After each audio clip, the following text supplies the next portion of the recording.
Senator Niemeyer. Senator Brown. Senator Perfect. Senator Burrow. Senator Randolph. Have all senators voted? The machine is closed. Clerk will tally the roll. Roll call shows 46. 46. 46 senators are present. Chair declares a quorum is present. Senate is ready for business. We will now move to bills eligible for second reading. Clerk will read the roll. Senate Bill 3, Senator Holtman. Senator Holtman is called Senate Bill 3. Clerk will read. The bill for enactment of code. Senate Bill 3 is placed on second reading. It is open for amendment. Are there any amendments? Senator Holtman. Yes, Madam President. Senator Holtman calls amendment number 1. Clerk will read. Madam President, Senate Bill 3. Senator Holtman to present the motion to amend. Thank you, Madam President, members of the Senate.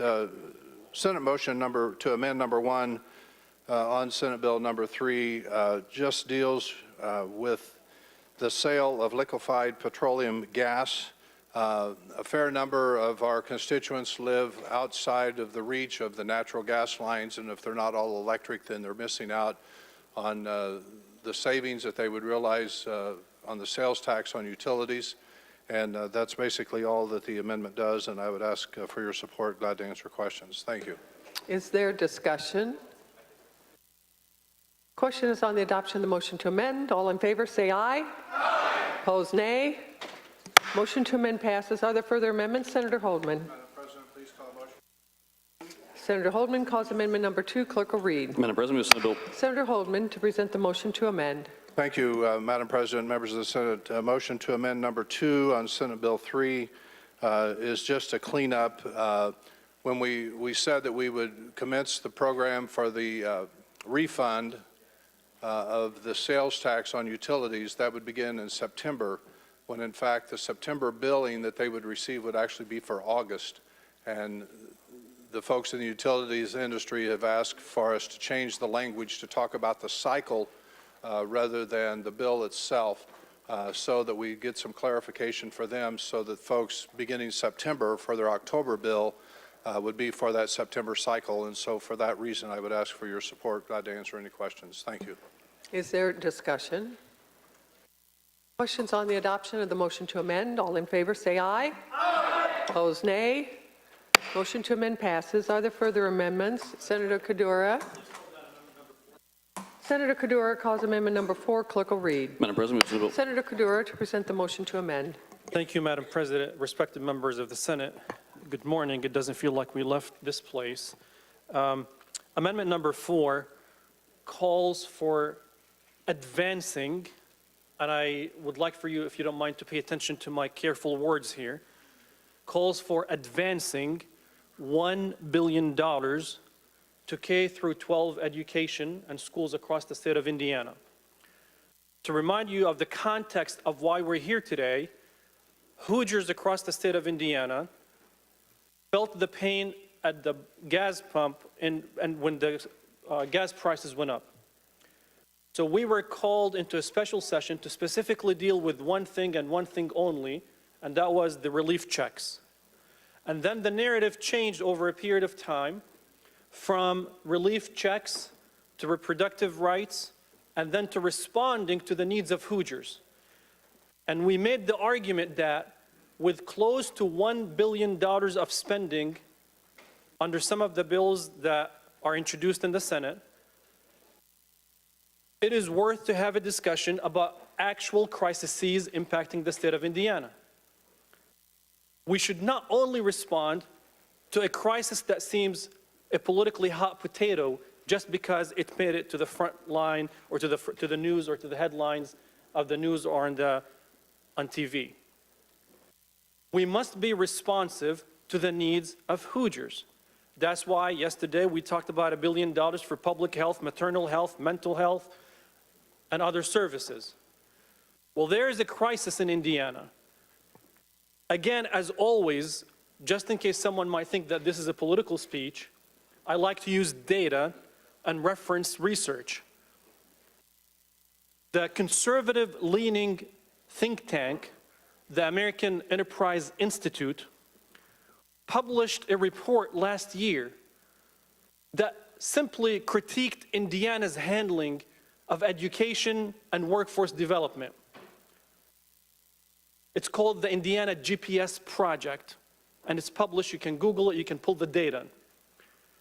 And in that report, they criticized us that we invest at the back end of the system. What does that mean?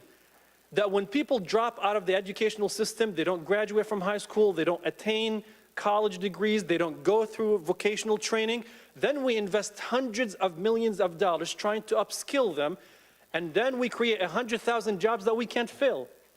I hope that you see the circular argument is that we're investing at the back end of the system to upskill people, which I support, to fill jobs, but not invest at the upfront of the system, or the front of the system, in investing in statewide universal pre-K, and expanding child care services in child care deserts where 50% of Hoosiers struggle.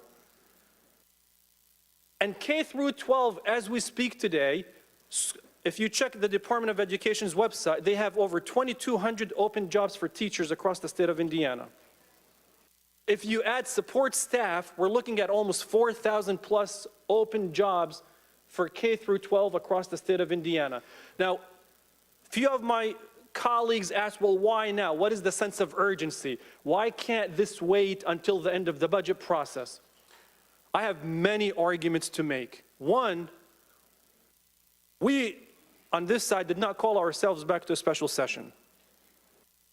Second, if we wait until the end of the budget process, which is going to be probably May or end of April of next year, with a take effect day of the new budget being July of 2023, then the school year will be already done. The academic school year, 2022-2023, will be done by the time that the budget passes.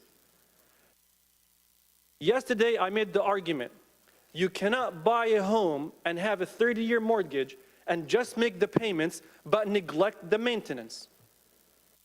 What's worth it? It's not worth it. A few of my friends asked questions of, well, we gave money to K through 12. We gave them $1 billion last year.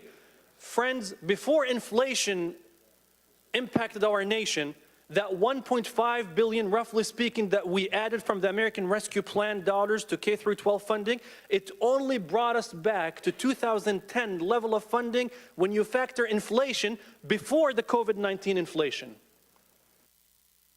And if anyone wants to argue that, bring your data and research. That $1.5 billion plus that we added only brought us back to the 2010 level of funding after factoring inflation, and that inflation was prior to the COVID-19 inflation. So if we genuinely, for my Republican friends, for my Democrat friends, for anyone who deeply cares about workforce development, for anyone who cares about the future of Indiana, for anyone who cares about the unborn, because guess what? Once the unborn is born, they have to go to school. Now, I'll conclude by saying this. My dear friend, Senator Mishler, was very gracious, very fair, and he stated his position publicly that being disciplined in matter of fiscal matters is critical, and we shouldn't be opening the budgets outside of the scope of the budget process. And I fully and wholeheartedly agree. But again, we were brought back to spend close to $1 billion under these bills. Senator Mishler was gracious to correct me in committee. There was a technical issue with the amendment to introduce that $1 billion in terms of the reconciliation and the recounting of students in the fall semester. We fixed that. To conclude, if we come back next session and we add $500 million or $1 billion, why not do it today? Why be reluctant? What's the hesitation? One of my colleagues educated me and informed me, and I also agree with my colleague who said, we just want to be thoughtful that we can sustain these spendings. And I argue every time we add money to the budget, it's one-time spending anyways, because in 2 years from today, God forbid if the economy tanks, we're going to come back and review the entire budget. So everything in the budget is almost a one-time spending. We always revise the budget. I do prefer not to take money away from people. But from a policy perspective, not political perspective, adding the $1 billion are critical. Adding $400 million to the stabilization fund is fiscally responsible, and I intend to support it. Adding $500 million to the stabilization fund is responsible, and I will support it. But if we are serious about addressing education in Indiana, then I urge you not to vote on party line on these issues. Education should not be politicized. Last night, we heard for more than 6 hours that we have to invest in moms and their babies. My colleagues, again, I urge you to support $1 billion to invest in the future of Indiana. Further discussion? Yes, Senator Bassler. Senator Bassler is recognized to speak on the amendment. Thank you, Madam President. Thank you, fellow senators. I'm going to start off with maybe kind of a 30,000-foot view. And my inclination, I guess never say never and never say always, but my inclination is to, if at all possible, to never open up the budget in the middle of the budget that was passed 2 sessions ago. So I'm not a big fan of what the governor wants to do. I'm not a big fan of what the House wants to do. And with Senator Cadore, with all due respect to our fellow senators, I'm not a big fan of what the Senate wants to do with the excess reserves. My inclination is to simply take any excess reserves that we have and pay them towards pension obligations. As many of you probably know, we pay about $1.1 billion each year that goes towards the pre-96 fund. We still have an obligation. Some people would call it a debt. That's probably not a precise term, but we have a liability, if you will, or an obligation of about $10 or $12 billion that's still outstanding that we need to take care of. And so from a big picture perspective, I'm just not inclined to open up the budget. So I'm not inclined to support this amendment. Furthermore, when you look at what business is doing today, what are businesses doing? Businesses are paying down debt and they're hoarding cash. What are we talking about doing? Just the opposite. And I don't think that necessarily businesses walk on water, but I think the government could sure learn a few things when it comes to fiscal responsibility. So that would be another, I guess, big picture perspective on why I would not want to support this amendment.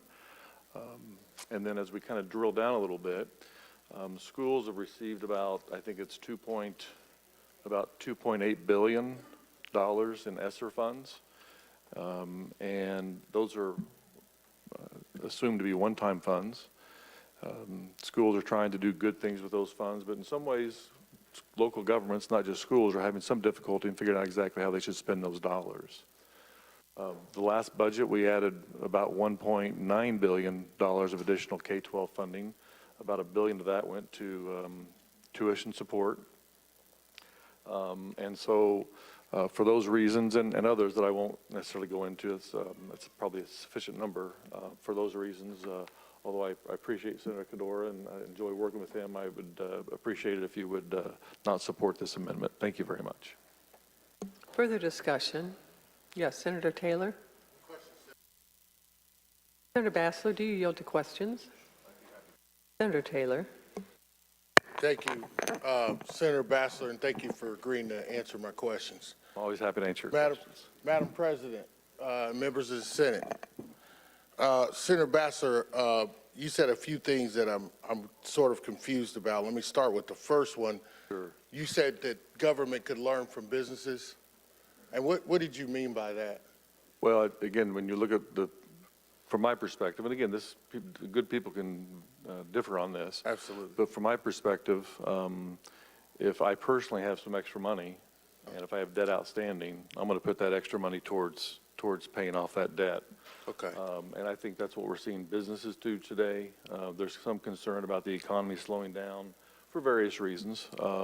And so what we see is businesses hoarding cash and/or paying down debts.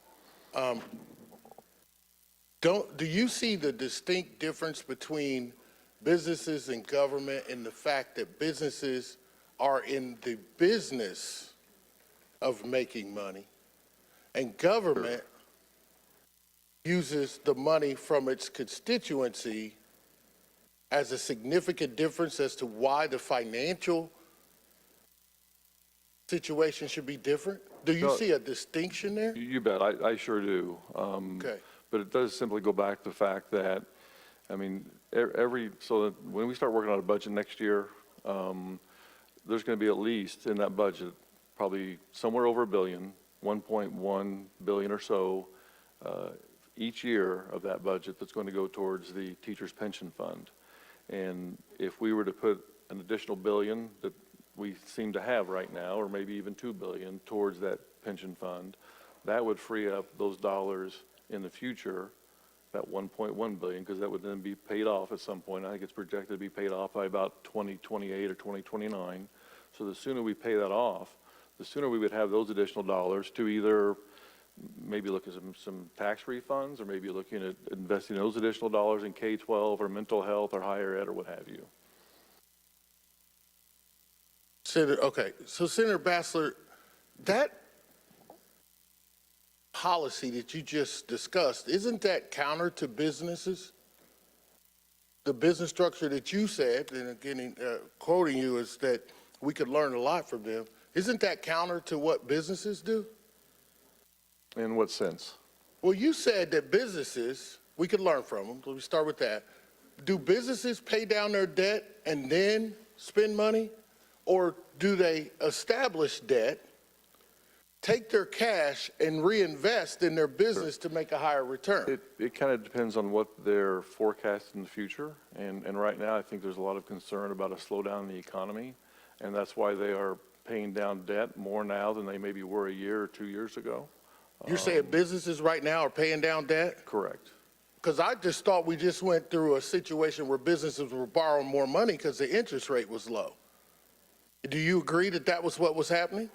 Businesses are always borrowing money and paying down debt. It's a cycle. Right. So let's talk about this whole thing in regards to paying down debt.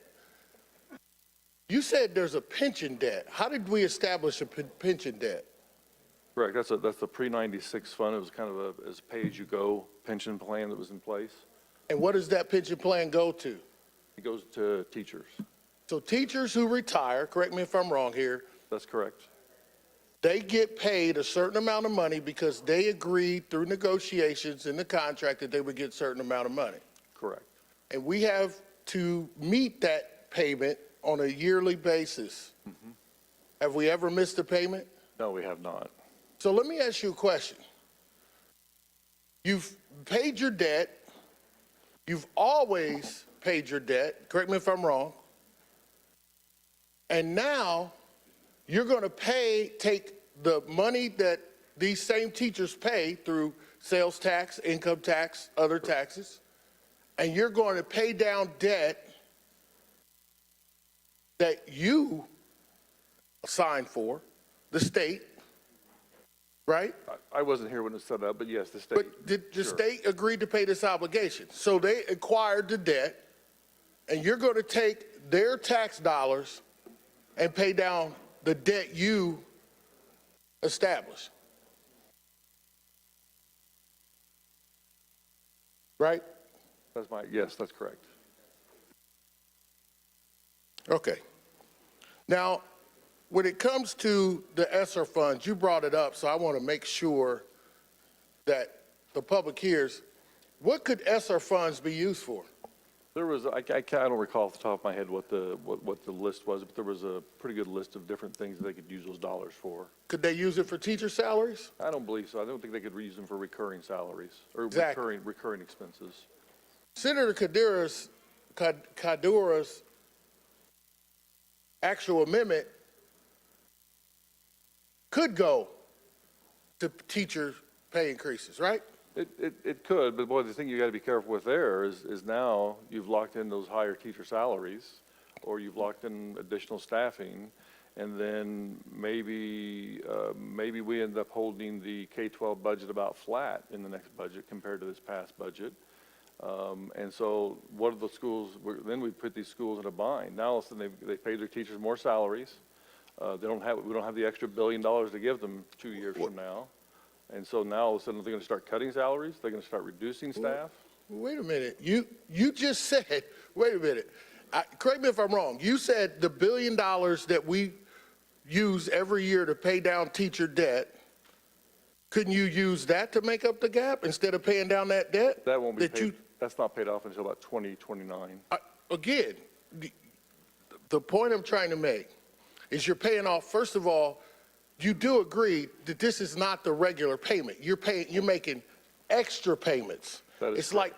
it's like when you get a car and they say that your payment is $425 a month and you pay them $500. That's That extra 75 goes down to pay debt. When you're only obligated to pay $425. I would agree. So paying down that debt is that extra $75 I just described, correct? Yes. You just said that what if we don't have enough money to meet the obligations for the teacher salary increases, but in the same time, you indicated that we're paying down debt. Well- Couldn't we, in exchange for paying down debt, make sure we meet those increased teacher payments? The extra $75 you put towards your car loan this Yes. month, your income's the same next year, okay? Right? You won't have your car paid off for another 2 years or 3 years or 4 years, okay? And so you don't see the benefit of that cash flow reduction until you get toward the end. So we might be able to move this from, let's say, 2030 to 2028, but we still have those obligations for the next 6 years. So it's not as though we're going to have an extra $1.1 billion next year because we're paying it off in 28 instead of 30. We won't really receive that benefit until 2029 if we pay it off in 2028. Yeah, I think that's common sense when it comes to economics. But my only point is, when you pay down debt, you pay it down based on what you believe you should pay it down. That's what we're talking about today, correct? Sure, that's exactly right. So let me ask you a question then. So we're talking about paying down debt. What is the credit rating of the state of Indiana when it comes to debt? AAA, Is that the best you could have? the best. So what kind of interest rates do we pay on money? Would be the best interest rates, or most likely the best interest rates. Might Yeah, I think be slight variations from one AAA credit to another AAA credit. Probably but it'd about be the best. 175, somewhere around. Well, with rates increasing recently, it wouldn't be quite that inviting, but still it'd be a good rate. Be a very good rate. Now, you said that the businesses, we could learn from businesses. Here's what businesses would do in that situation. If a business could borrow at 1%, but then reinvest those funds and make 6%, what are they going to do? They might do that. And why? There's a 5% difference, And they are in the business of what? making money. Thank you. So if you want to learn that lesson, shouldn't we be in the business of making money?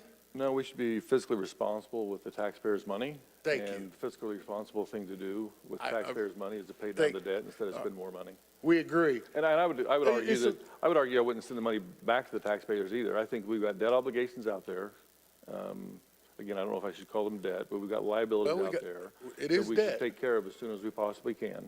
And why should we take care of it as soon as possibly can? For a number of reasons. Number one, I guess it does save us some in interest, okay? But it also puts us in a position to have more flexibility once the state has met all of its debt obligations. So when we pay down our debt, then we'll be able to make sure the teachers get paid. There could be any number of things we could do with that 1.1 billion. We could do it towards K-12, higher ed, mental health issues, public safety, moms and babies, any number of things. I agree. Thank you, Senator Bassler, for answering my question. Happy to take your questions anytime. Madam President, may I speak on the amendment, please? Senator Taylor is recognized to speak on the amendment. Thank you. Senator Bassler and I kind of hang out in the same area of professional life in that I work with states and municipalities that actually borrow money. And see, the Pension Stabilization Fund is an interesting phenomenon that the state of Indiana created so that we could make sure that teachers in retirement could receive funds. It's kind of like General Motors when they set up their funds for their retirees and they reinvest them in stocks and bonds and stuff like that. See, the piece that's missing out of this discussion, and Senator Bassler and I both know this, but some of the people in the public might not know this, is that it's not like all of this money sits in an account and there's no movement. See, this pension stabilization fund is invested. Your money is invested. And if you look in what our financial analyst actually calls the Bible for financial, you will see that the state of Indiana is over the last 3 years is probably earning around 3% on that fund. Before the obligation is due. Because when you put the money into the Pension Stabilization Fund, it's not like it goes right out.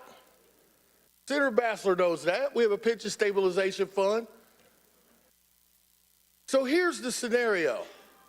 You could either take the money that you put in that Pension Stabilization Fund and you can shore up, like Senator Kadora wants to do, the fact that we don't pay our teachers what they deserve, and the fact that we're going to see in this next semester for schools that teachers are going to be needed. And you can make sure the people's money is used to benefit the people. Or you could do like Senator Bassler said, you can prepay. It's not like you send a check and they say, okay, now your debt, like you owe $1 billion, we send you a check, here's $200 million, now your debt is $800 million. What happens is this money is put into account and the state earns interest on it. The debt is paid off at a lower interest. So the state of Indiana, like a business, Senator Bassler put it best, we do learn from businesses, is earning money on your money. That's the key to this whole thing. Putting that money in the Pension Stabilization Fund does not, the obligation will still be there to pay that Pension Stabilization Fund. And here's how you know it. Because do you think every year the number of teachers that retire is going down? The obligation gets higher. So you can't tell me it's going to be paid off in 2028. That's the projection. That will never be paid off. That's what we need to admit to the taxpayers. It will never be paid off because we don't know who's going to retire. You never pay those down because you can make more money off the taxpayer dollars than what you pay in debt service. That might sound convoluted to some people, but those people who are in the financial business understand that. So what is Senator Kadora's amendment asking? He's saying, please recognize that by September or August, when our children go back to school, they're going to be sitting in classrooms without teachers in some cases. And we know that. If you don't know that, just read the tea leaves. Go to your communities and ask your school corporations, do they need teachers and administrators? And I guarantee you they will say yes. All Senator Kadora is saying, instead of waiting till January, which by the way, they know this, the budget won't even go into effect until July. So you're going to be way up until July of next year before the budget goes into place. These kids have gone through another school year. All he's asking is for one time, let's get the schools the money they need so they can hire teachers, so that they can hire administrators to make sure that their taxpayer dollars are spent on what the Constitution guarantees, and that is that their children will be educated for free in the state of Indiana, and stop acting like a business with the taxpayer monies that they paid to you to help them live a life, liberty, and freedom in the state of Indiana. So I ask for your support of Senator Cadora's amendment, and I'm going to be supporting it too. Further discussion, Senator J.D. Ford. Senator Bassler, do you yield to questions? Senator J.D. Ford. Thank you, Madam President, members of the Senate. Thank you, Senator Bassler, for yielding for some questions. And I appreciate the opportunity to work with you on the school funding formula a few times of the conversations that we've had. But as Senator Taylor mentioned, I heard you mention the hoarding cash piece, and I wanted to kind of ask you a philosophical question, if I may. I'm sorry, I didn't quite hear you. You said something about attached piece? Or what? The hoarding cash Oh, okay, piece. I'm sorry. Go ahead. Yes, go ahead. Yes, please. And I was just asking if I can ask you a philosophical question, Sure. and that question is do you believe that the state of Indiana is best to hold the money and hoard the money, as you mentioned, or do you believe that taxpayers are in a better position to know what they can do with that money? Yeah, that's a great question. I do believe that it's important to have a reserve, call it a rainy day fund, whatever you'd like to Sure. call it. My inclination is for that to probably be somewhere in the, let's say $2 to $3 billion range. And it's kind of common sense. It's like almost like have a family having an emergency fund. When an emergency comes along, it's nice to have cash available. Yes. It'd be the same thing for the state if there was, let's say, an economic downturn and we saw a significant decline in tax revenue. It'd be nice to have that reserve to draw upon, or if there was some type of a, I don't know, natural disaster or something, we need to have easy access to cash. You do definitely want to have a reserve, but right now it would be considered to be an excess reserve, and I think that's why the governor proposed that we send about $1 billion back to taxpayers. Yeah. Okay, and then also, when I'm out talking with folks, and when they hear that we have this extra reserve, they say to me, we're struggling, or they say to me things like, why don't we pave our potholes or invest in schools? And so, I guess, are you also hearing that, and don't you think that this would be a good use of our dollars to invest in our schools? Yeah, I guess my inclination would be, again, just to keep the budget in place that we had in place. The reserve or the revenue was more than what we anticipated. So to a certain extent, that's why we're having this discussion today. And there's any number of things you could do with it. I guess you could continue to hoard it if you wanted to. I don't think that would be a good idea. You could spend it on things. And again, I get very uncomfortable opening the budget when we're not working on the budget. I mean, in some respects, if we're going to be doing that, why do we even have a budget? Why don't we just kind of spend money whenever we want to spend it and not really do much planning or forecasting or anything? Let's just kind of go about life willy-nilly, and that doesn't make a lot of sense. And I don't think you would think it makes sense to do that either. Right. We could, or we could put it towards obligations. Now, I would say that if we were going to spend it, I guess if you were forcing me to spend some money on something, my inclination would be to spend it on one-time activities, one-time events, one-time construction projects or what have you. And by no means would I want to spend it on things that would build in additional overhead, whether it would be additional overhead for the state or for the schools or for local governments or what have you. And so in some respects, when you're looking at giving an additional $1 billion, and I understand that sure, schools, anybody will take money if you give it to them, and sure, they'd love to have it. But again, my concern would be, especially if we're going to be using it to add to salaries or add to staff outside the normal budgeting process, That makes me very uncomfortable because now we've locked in ongoing expenses. And we don't have, I love technology. And so, I lost my train of thought, imagine that. That's okay. And so the concern I would have is now we're locking in higher spending that's going to be ongoing spending, unless a school corporation would be willing to cut teacher salaries, and boy, I don't see that happening. Or they've cut staffs, but they sure don't like to do that. So that would be my concern about adding to something that would be ongoing expenses versus maybe, say, capital projects. Gotcha. Thank you, Senator Bassler. Madam President, may I speak on the amendment? Senator J.D. Ford is recognized to speak on the amendment. Thank you, Senator Bassler, for your answering my questions. I really appreciate the dialogue that we had. And Senator Cadora, I want to thank you for bringing this amendment. This is a forward-looking amendment. This is seeing an issue, tackling it before we actually have to really get in crisis mode and then figure out what's going on. So I really appreciate your thoughtful amendment here. And I think Senator Bassler does point out a good question, and this is the philosophical question that we have before us, and that is, does the state of Indiana continue to take the money from its people and then not give it back to its people?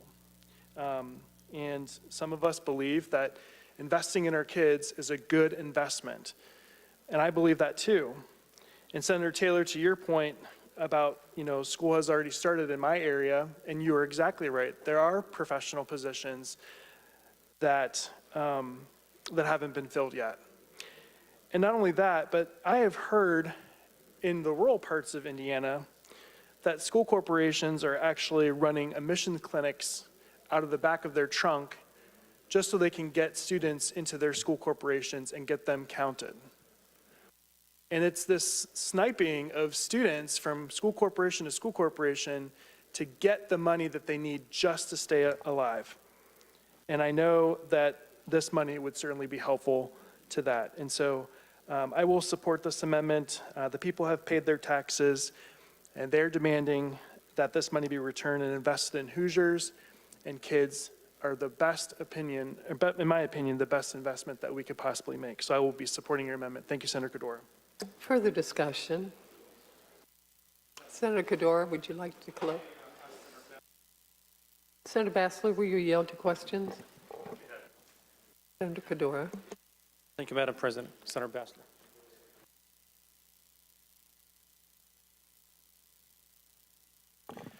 Thank you, Senator Bassler. I have a couple of questions, direct policy. I'll wait for you, Senator. So first question, is it the goal of the Indiana State Senate, and as you notice, I don't speak Republican versus Democrat, I speak us as an institution that cares about policy. Do you think it is the best interest of the state of Indiana if we as a Senate set the goal to hold $9 billion in reserves to fully cover our liabilities? No, that would be excessive reserves. So what would be an appropriate level of reserve so that we can collectively as a Senate say this is an appropriate level of reserves that we can be comfortable with? Yeah, I'd want to maybe do a calculation based upon the last budget and maybe what we project the next budget to be, but let's just say somewhere between, let's say between $2 and $3 billion. $2 to $3 billion. My final question, Senator Bassler, does this bill that we're debating, does it set any dollars aside for capital projects? I don't know off the top of my head. It does. I think the whole package has $200 to $300 million, roughly speaking. So why are we setting dollars for buildings and capital projects? Again, if you were going to force me to spend money, Right. my preference would be to do it on capital projects. And the reason I say that is those are one-time expenses. Now, you have to allocate for the fact that if you build a building, now you've got some additional ongoing expenses as far as upkeep and insurance and taxes, or not taxes, but insurance and utilities and so forth. But my inclination would be if we were going to have to spend money to do it on one-time expenses as opposed to building in overhead that was going to be recurring ad infinitum into the future. I wholeheartedly agree with you. As a CFO who worked in for-profit, nonprofit, and government, as a fiscally responsible person, I firmly believe in discipline in financial matters. However, we were called for special circumstances, and we are forced to open the budget basically by spending close to $1 billion. So my question on the capital projects, is there, go ahead. Maybe just if I could, maybe Sure. interject just briefly. We're not really forced to. I mean, we can tell the governor no, we can tell the House no, Right. and we can be done. Let's go home. That was my argument last night on Senate Bill 1. If We don't Senate have Bill to do 1 those yes, things. if Senate Bill 1, that was my argument. If Senate Bill 1 was not called, we were not forced to vote on it, and we would have not had these discussions. But on the capital projects, so I think with inflation, I serve on the Budget Committee, I serve on the Appropriations Committee, and we frequently heard from state agencies that the cost due to inflation went up. So we're setting dollars towards buildings and capital. Do you feel that investing in the human infrastructure, such when we say we're sending money to the classroom, in your view, is the classroom just the building, or is it also the teachers and the students? I mean, I guess whether it depends on whether you're talking about fiscal capital versus, or both fiscal and physical capital versus human capital. I sincerely appreciate you. Thank you, Senator Bassler. Further discussion? Senator Brown? Senator Brown, to question Senator Kador, do you yield? Yes, Madam President. Senator Brown. Senator Cordora, so you mentioned on the State Budget Committee, which you and I are advisor, or I'm advisor on it, that you heard in the last budget hearing how much our projects had gone up That is correct. from just a few months ago, frankly, when they were first put to bid, right? That is correct. And do you remember the range of what those projects went up? It was roughly speaking between 10 to 30%. Do you remember the outermost? Well, you're aggregating all of them. Some are really, really small, small, 100,000, 250,000. Do you remember what the highest percent over the estimate of less than 12 months ago was? I think if I recall, one of the agencies testified, I think it was 30 or 31%. 70. 70%. 70% was over, right? Right. So those are projects in our last budget cycle we promised to fund, really important projects like looking at bringing together the school for the blind and the deaf. Remember that? Yes, I do. Okay, that's really important to a lot of us in this building, I think, that the children we serve, we have an obligation to them, it's actually in our Constitution, to take care of those children for the School for the Blind and Visually Impaired and the School for the Deaf and Hard of Hearing, which actually is here in the city of Indianapolis, right? Yes, it's in my I believe you- district. It's in my district, yes. Your constituents. Yes, and I was not added to that committee to serve my And to that point, the money we set aside, that was just one capital project in there. Correct. And so are you suggesting that we tell those children who are currently living in dormitories that we literally patch the roofs and are living in outdated and trying to continually upgrade the facilities where they're being taught, that we should tell them to hold off? Absolutely not. I never said that. Okay, well, I'm asking you because you had suggested in your previous answers, and maybe I heard you incorrectly, that instead of funding capital projects, we should put one-time money into our public school system to hire teachers. So I just want to make sure, are you talking about diverting money? Because that's how it sounded to me. I'll be more than happy to clarify. That's exactly the opposite of what I said. I was making an argument to say, if it's critical for the state of Indiana to invest in capital buildings, and we have $6 billion plus, then fund the $200 million that I actually said I will support the bill. So I'm actually supporting Senator Holman's bill, so I'm not opposing it. But why have a contradiction and pick either or between funding $200 million for these projects and then our constitutional commitment in the Constitution of the state of Indiana is to fund a common system of schools. So 1 million students, based on our Constitution, must be funded. And the School of the Blind in my district, I would have appreciated if I was appointed to that commission so that I know it's a statewide interest in that project, but my own citizens in my own district cannot even have a voice in a school that is in their district. Oh, I'm sorry, Senator Cordora, so I'm just going to have to correct you on that. The physical building Yes. is in your district. Yes. That building may only be in your district, but those are all children of Indiana. They come from all of our districts. And I actually was sort of a pinch hitter on the task force and chaired, and I don't remember, and this is a question, you can correct me if I'm wrong, I don't remember you ever reaching out to me and giving me any input or asking, because the committee meeting was held in this building and all were welcome and we had no limit on testimony. So somehow did I prevent you? Did you give me information that somehow I missed? Because I don't remember a query from you at all. I'll be more than happy to remind you, and I did, and if you forget, we forget. We're humans. It's okay to forget. I reached out to you. I was elected in 2020, and I started in 2021, and we had these discussions on the Budget Committee, and I came to you and mentioned to you that actually my constituents were concerned, and I sent them to your office. Senator Corder, the meeting, the task force I'm talking about was held in this chamber before budget. You could have come to this meeting, so we're going to move on. Do you think we're in a recession now? No, we're not in a recession. How do you define a recession? Normally, economists define a recession that if there's an inverse curve, that your long-term bonds versus your short-term investments, that curve or that yield curve is inverse, meaning that you're gaining more savings or more investments and return on investments in the short term than the long term, which is opposite of how the economy should work. So most economists define a recession as the inverse of the yield curve, and it gets, some bodies get to decide. Have we had what that 2 is. quarters of reduced GDP? This last one, but prior to that, no, it was not. Do you believe that the long-term definition of a recession is 2 quarters of reduced GDP? That is one of the definitions. The strongest, most accepted among economists in the United States is not that. It is the inverse, the curve inverse of the short-term versus the long-term yield. As we're going forward, if we have 3 quarters of GDP, would you consider us in a recession? I think A year of GDP being reduced, is it a recession? I think to me, as a fiscally conservative, responsible person, any quarter with any decline is concerning to me, even if it's 1. Thank you. Thank you. Further discussion? And Senators, let's try to keep the discussion on the amendments to the amendments, please. Senator Kador, would you like to close? Yes, Madam President.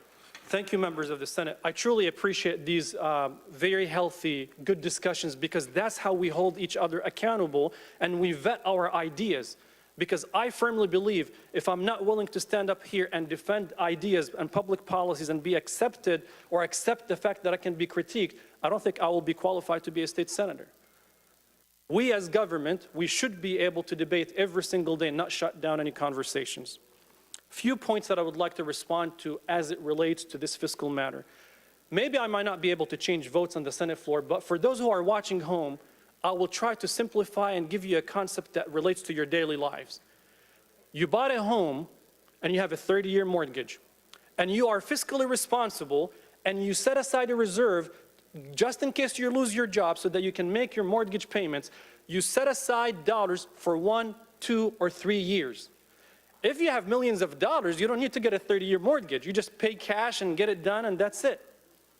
But when you can't afford to pay for a home, you engage in getting a 30-year mortgage, and if you're responsible and if you can't afford it, you would put reserve on the side for 6 months, for 12 months, for 2 years. The question that I asked, which was what is the appropriate level of reserves, is not something that we have set here. The Speaker of the House issued a statement, and the governor issued a statement after we kept talking about K through 12, said we will be putting more money in K through 12 next budget session. So there's no disagreement that we need to invest in the future of Indiana.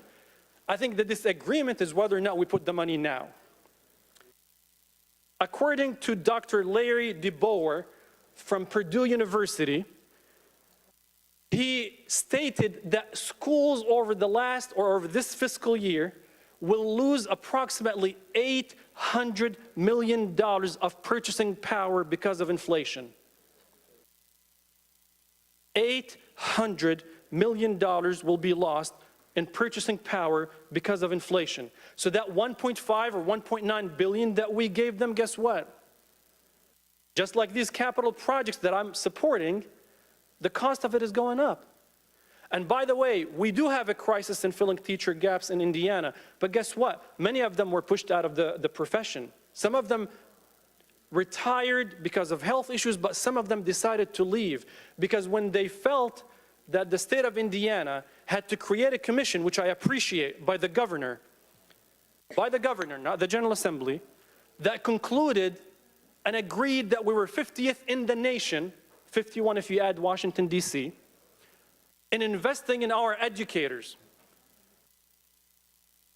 And then we ask why we have business-friendly environment. We have a good tax system, but we can't find enough people. Our workforce is not great. We need to upskill our workforce because we're not making the right investments. Retweaking these investments will make a huge difference. You can either spend it up front or at the back end. My Republican mentors who are fiscally responsible used to tell me, Fadi, you will never, ever, ever be able to catch with demand. It's much smarter to deal with the prevention side. So why wait till we have a crisis? Why be reluctant?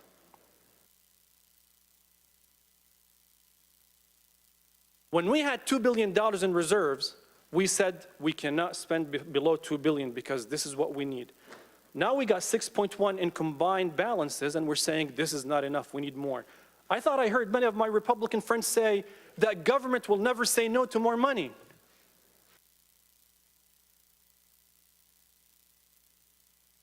Republicans in my district, some of them are commenting on social media saying, government steals my tax money, you better send it back. I can debate whether capping the gas taxes is good versus sending a relief check and how it impacts the economy. But we cannot make the argument that we needed $2 billion for AAA, and then when I have $6, $7, $8 billion, we say it's not sufficient. I learned in the world of business that to make money, you need to spend money. And please do not accuse me of being the liberal spender, the debt issuer, the tax increase person. Because with $6 billion, if you don't invest money, I use the analogy of basically hoarding money in a mattress and hoping that it's going to bring more money. It doesn't work that way. If we were not called for Senate Bill 1, this whole thing can be decided in January. But we have crises.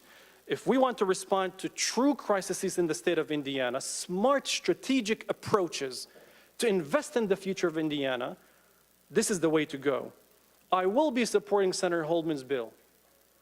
I'm not disputing that it's a good bill, but you're putting $400 million towards education by placing it in the stabilization fund, which is good. It's not a bad idea. I will support it.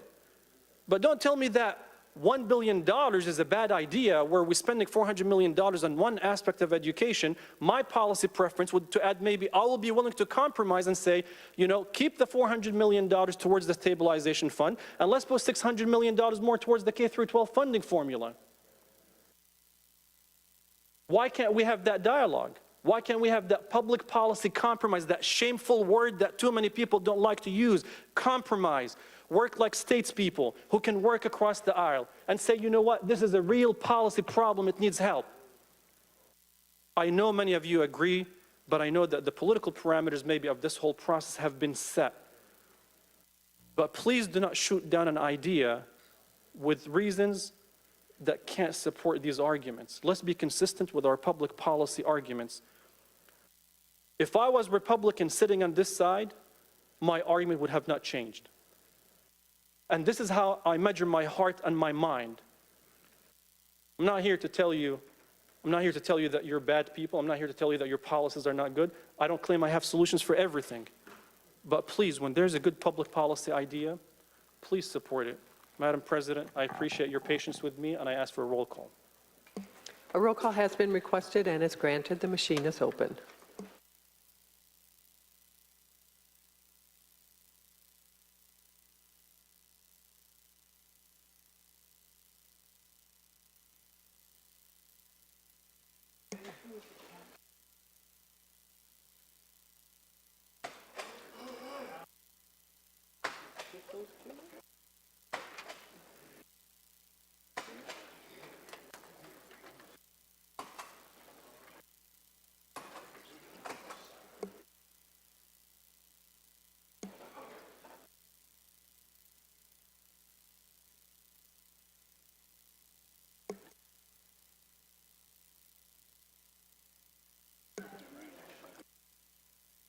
The machine is closed. Clerk will tally the roll. Roll call shows 10 ayes, 37 nays.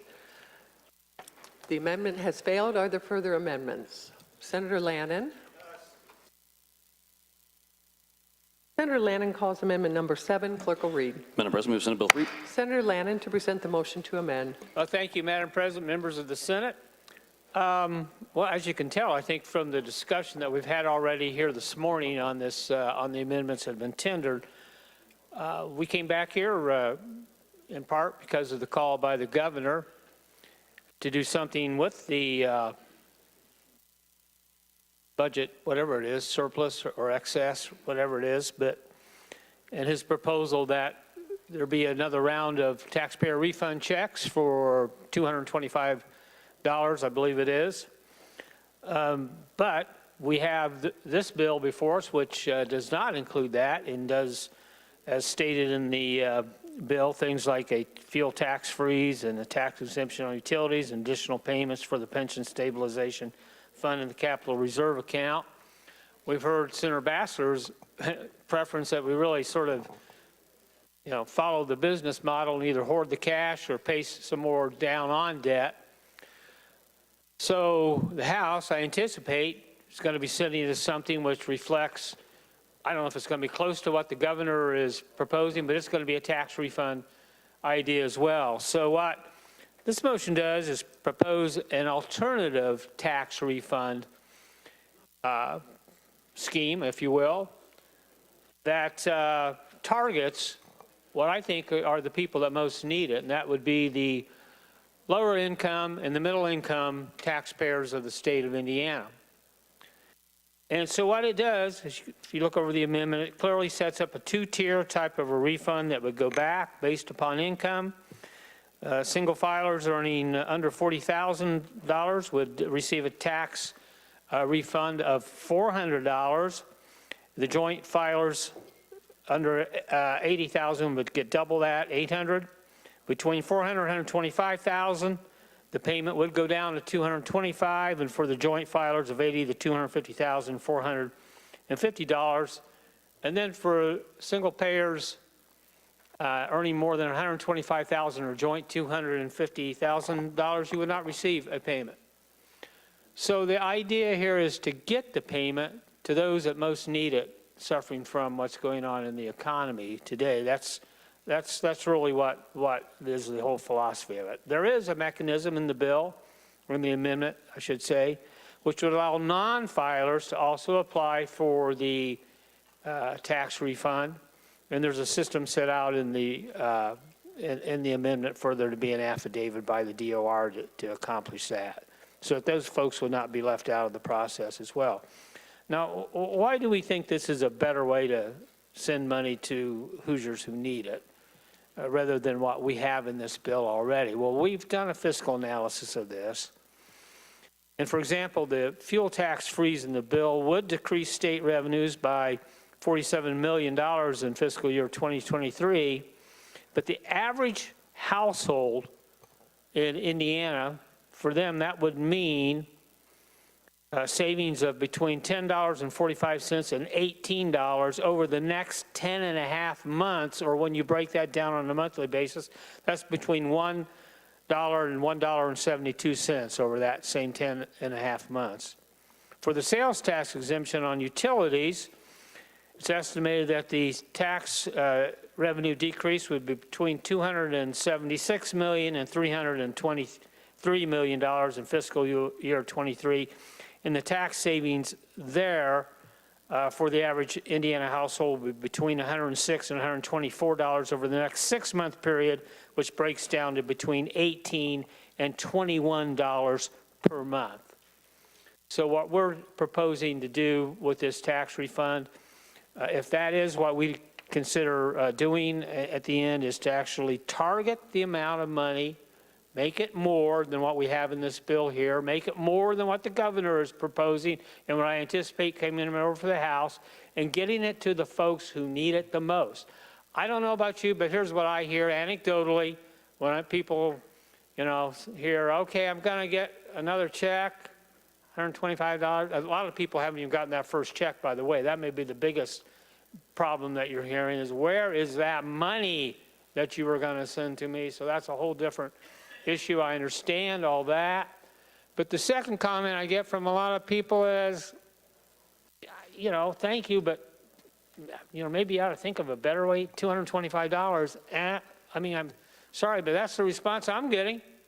Now, If you're making under $40,000, you got a family, single parent, we are here to help families. That's what this is all about. That $400, that does mean something, or $800 if you're middle class, if you're middle income. These amounts, I think, we're trying to target them. We're trying to get them to people who really need the assistance. You know, that $400, that might really help you go towards your rent. It might help you make a car payment. It might really mean something to you.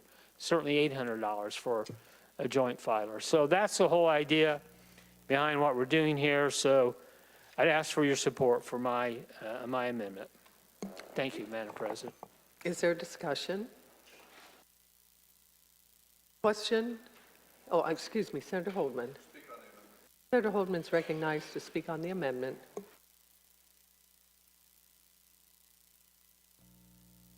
Thank you, Madam President and members of the Senate. Senator Lannon, I think your amendment has some merit to it.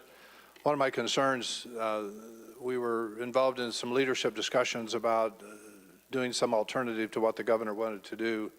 One of the things that we talked about was what was the common denominator for all Hoosier taxpayers, because we have 450,000 Hoosiers who do not file a tax return because they do not have sufficient income. Most of those are retired folks who don't have sufficient income from pension other than Social Security to even get on the chart, and therefore they're not required to even file a return because they have less than $10,000 in other income.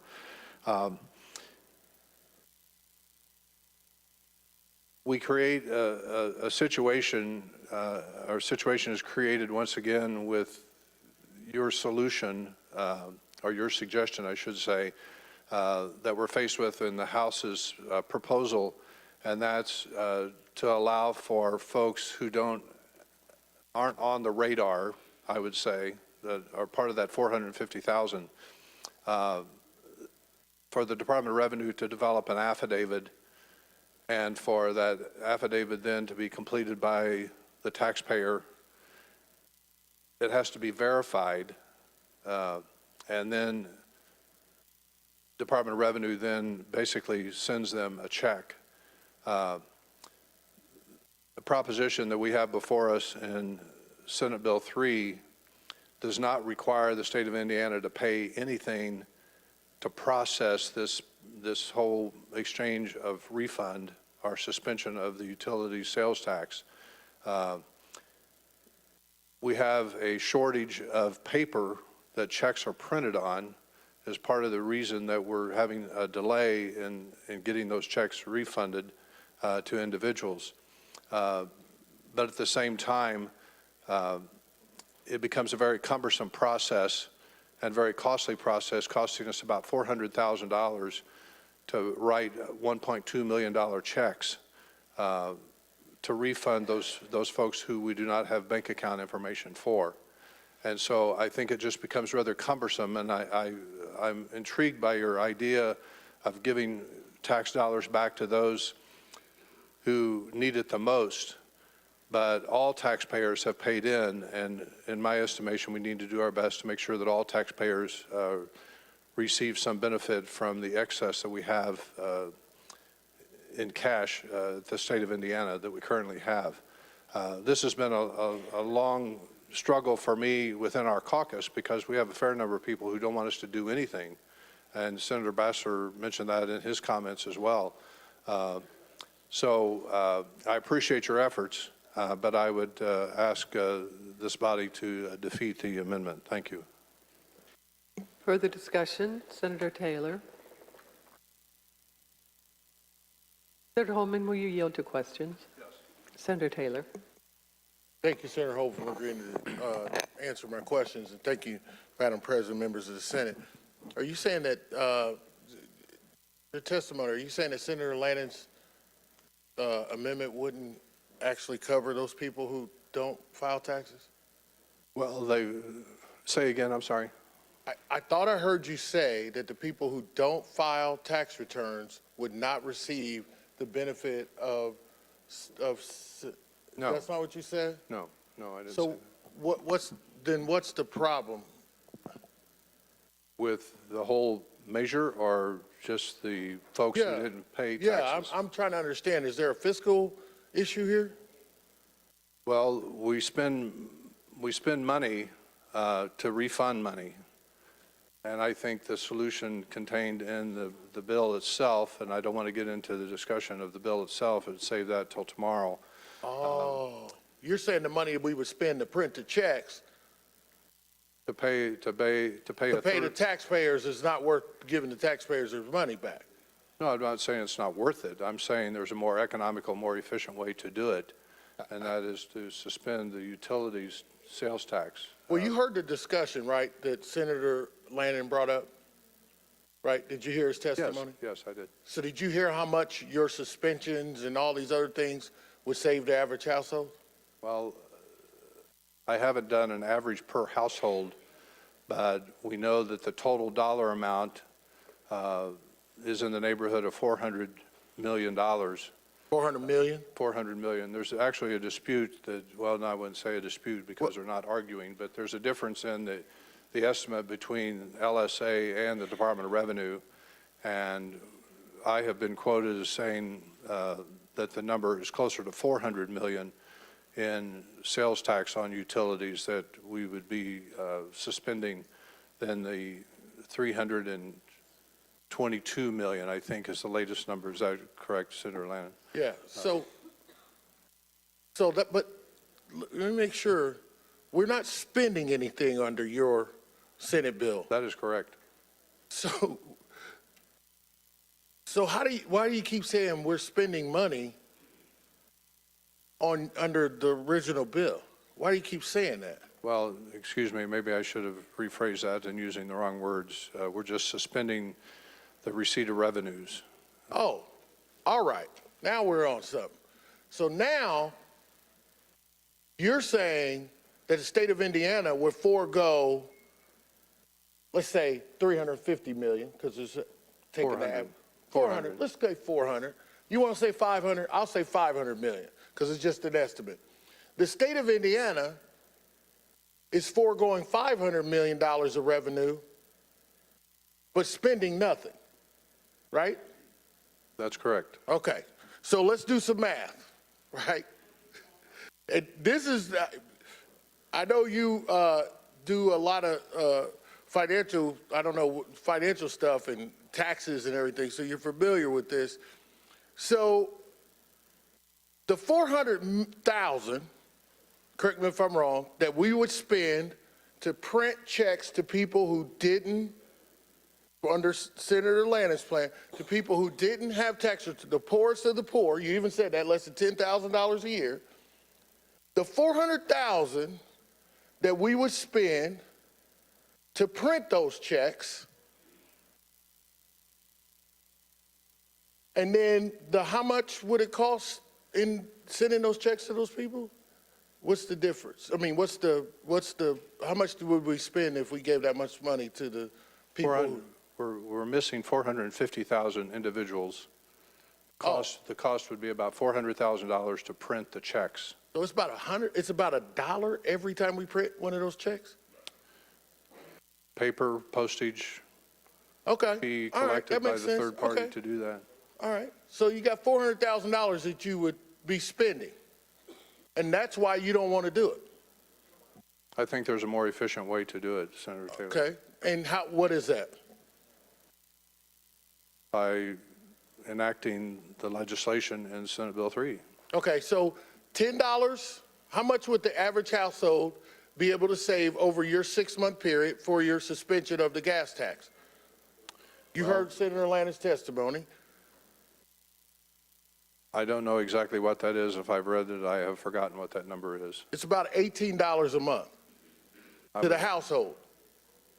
Doesn't matter if it's one person, taxpayer, if it's 2 taxpayers. By God, if it's 3 taxpayers in the household will receive $18 a month in savings. That was based on a number that Senator Lannon used that I believe is not necessarily accurate. It's lowballed that number. Lowball? I was looking at more of a $400 million amount than the $300 million amount that Senator Lannon was talking about. even it's a lowball number, it's based on your receipts, your actual bills for utilities and gases. You're telling me that the estimate we have from LSA is incorrect?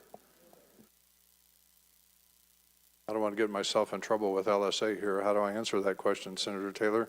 Well, I think answer there- it truthfully. I think there If you don't could- believe what they're saying, just say it. I think there could be a more accurate number, What number would that be?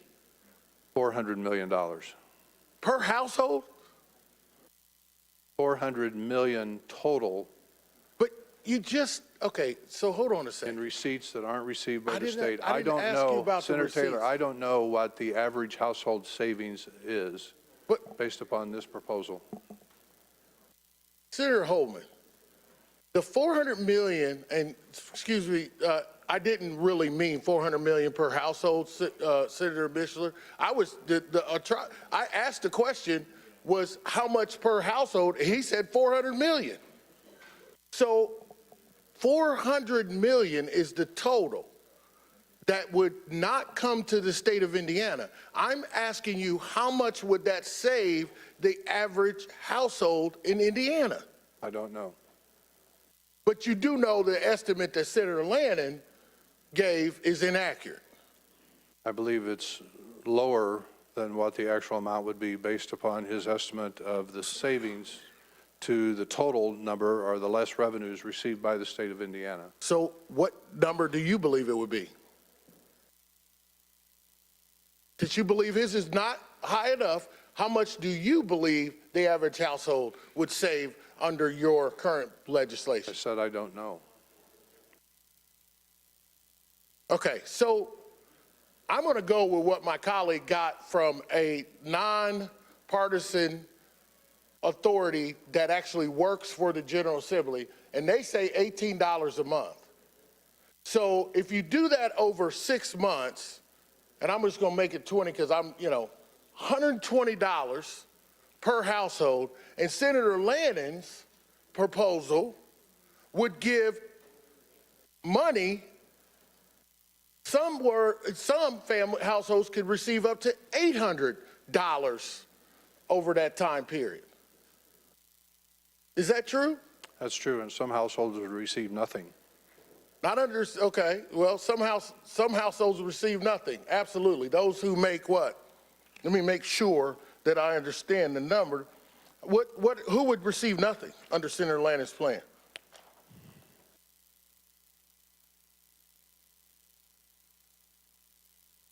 A married couple filing jointly with a gross income of more than $250,000. And individually for those that make more than $125,000. So an individual who makes more than $125,000 would be left out. A household who makes $250,000 a year would be left out. And you have a problem with that? Those people are taxpayers that have paid taxes just like everybody else. Plus, we're going to leave out those individuals who don't know to file an affidavit to ask for the refund because they're off the radar. They have no tax liability, income tax liability, and so we're missing all of those people that won't even know that the program is going on, and they have until the end of, I believe it's August, to basically get in under the wire. Senator Holman, do you think that there's taxpayer, well, thank you, Senator Holman. Madam President, could I speak on the amendment? Senator Taylor is recognized to speak on the amendment.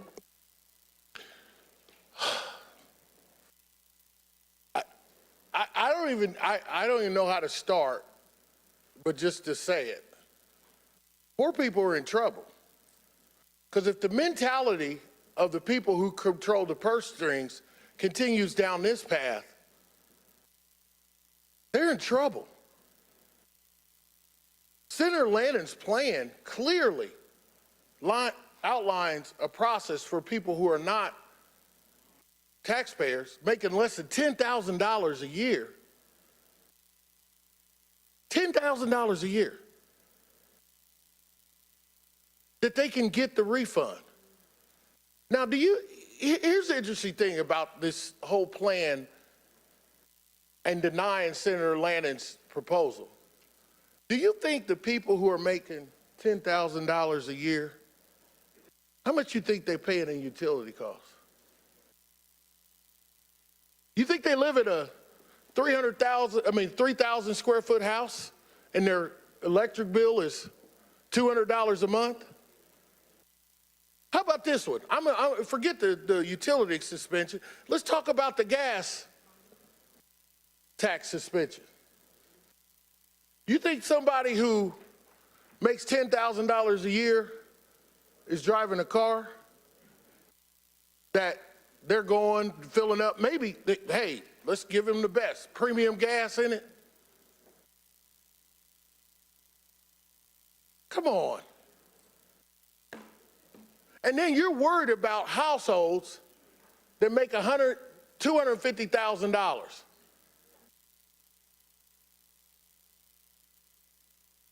And instead of giving them at least $225, you're going to give them over 6 months, according to our nonpartisan LSA fiscal analyzation, $125 over 6 months for one of the suspensions. Come on. If you don't vote for this amendment,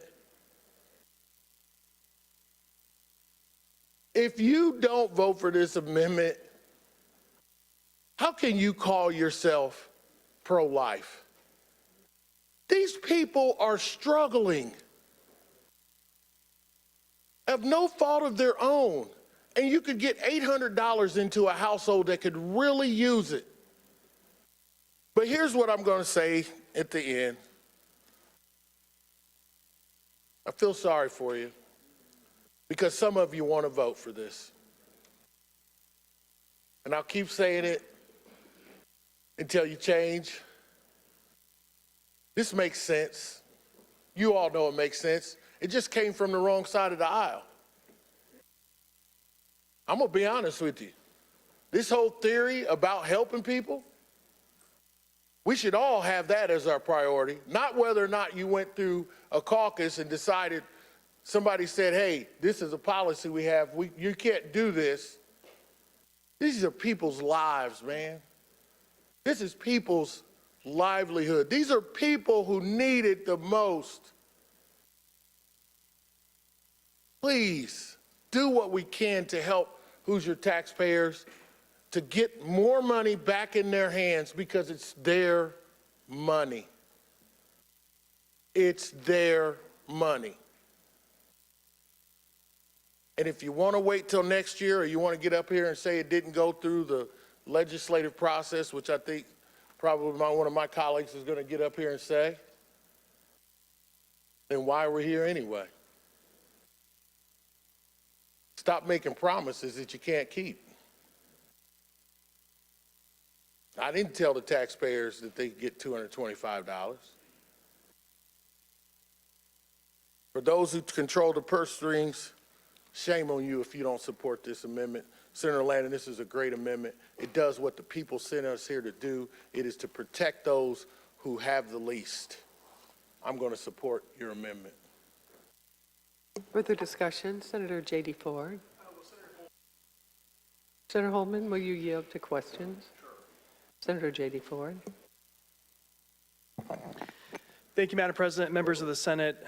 Thank you, Senator Holman, for allowing me to ask a few questions. My first question, and I think I know the answers, but I want to just ask it again. Would you agree that Hoosiers are struggling at the moment?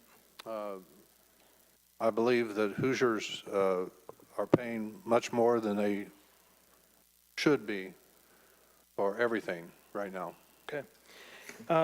And during your testimony, you mentioned that there were some paper supply issues. Is that correct? That's correct. Okay. That's my understanding. So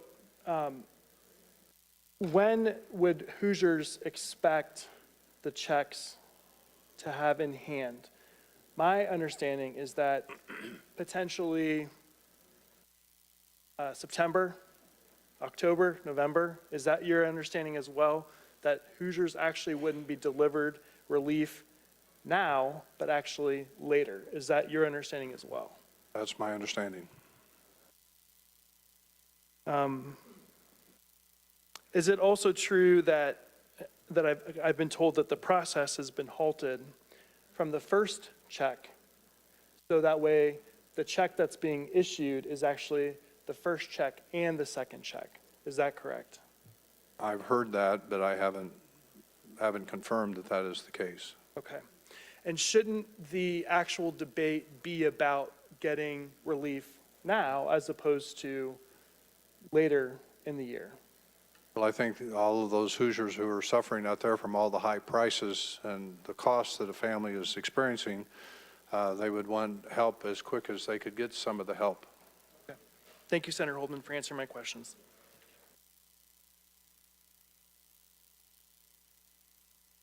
Further discussion? Yes. We can't do personal privilege during amendments. Senator Buck is recognized to speak on the amendment. Thank you, Madam President, ladies and gentlemen of the Senate. I sat there in my seat as long as I could. I know we're eating the clock, and there's a purpose for eating the clock. Many of you know I was born and raised a Democrat. One of the presidents I still admire is JFK. He lowered taxes when he came in, tried to get rid of regulations. The economy did pretty good. Then I helped Jimmy Carter get president. By 78, I wondered, what in the world did I do? I had my own business at the time. Happened to sell carpet. Any of you know what carpet is made of? It's called petroleum. Went crazy in trying to offset the carpet industry's dilemma. We made carpet credited as insulation. Gas went crazy. Lines all over the place. People were hurting. But it was Nixon's fault, by the way. Have you ever thought what inflation really does? We had a president called Johnson. He spent money like water, debt like crazy. You know how they intended to pay it off? Jimmy Carter helped. It's called inflation. A $1970 today is worth 10 cents. 10 cents. A $2,000 is worth 62.5 cents. That's inflation. Do you think that hurts the big guy? Hate to tell you, it doesn't. But you know who it hurts? The roots I grew up on, the little guy. He can never get ahead of the curve. But what are we doing now? We passed huge debt under Obama. We're doing it again. How are we going to pay all that off? It's called inflation. And you haven't seen the last of it yet. You know, it's great to be in the minority. I've served in the minority a number of years. You can say and do anything you want because you're not responsible. The majority is. I am speaking on the amendment, and if you'll give me a chance, Senator, to do it, you'll hear why I'm talking about this. That amendment we're listening to is irresponsible, and I'm about to tell you why. Excuse me, you can't address your comments to another senator. Your comments need to be addressed to the body So be it. and the bill amendment.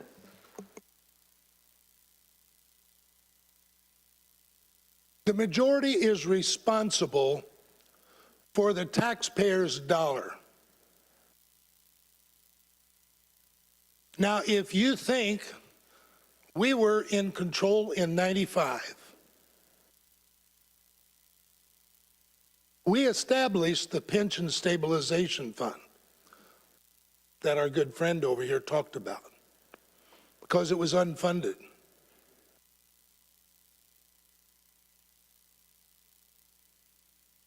But at the same time, when we lost power, and I brought it up to Pat Bauer, that we've got to do something about this unfunded pension liability. Put his hands up on my shoulder, said, Representative Buck, don't worry about that. It'll take care of itself. I think you can see how well it took care of itself. Now we're up in this situation where we've got all this funny money.